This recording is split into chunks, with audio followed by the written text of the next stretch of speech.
It seems like a long time. It's because there's kind of two parts to this storm. We've got the steady and at times heavy rain that'll be dumping through the morning hours. Winds will start to crank up. But then in the afternoon, you get more broken showers and thunderstorms, some of which may turn severe. And that's when you've got that threat of things like damaging winds. Right now, temperatures are already real warm for this time of year. We're 53 in Philadelphia. We're 47 in Allentown.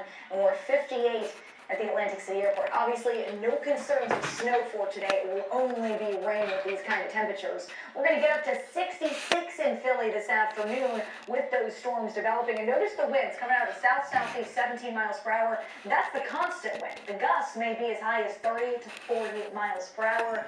That's just due to the pattern itself. Then we've got those damaging winds to talk about. I'm going to track more on these storms coming up in just a few minutes. Aaron Keith.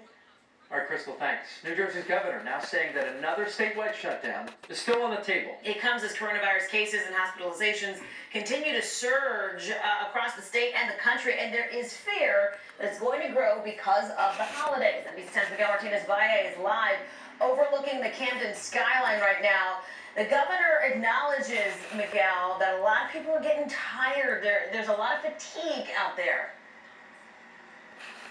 Yeah, his biggest concern, he says, is small gatherings indoor. He says a lot of people outside are following the rules, but he's worried, especially around the holiday season, that COVID fatigue will lead to more cases. So he says he can't completely rule off a statewide shutdown, although he wants to avoid that. But he says that New Jersey's really in a fight for their lives. Great news is there's light at the end of the tunnel, vaccines in particular. But for the next 2 or 3 months, we're in the fight of our lives.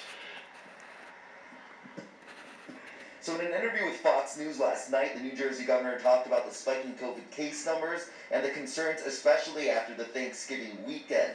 He says outdoors, people are largely following CDC guidelines, but it's the private transmissions and small gatherings that he's really worried about.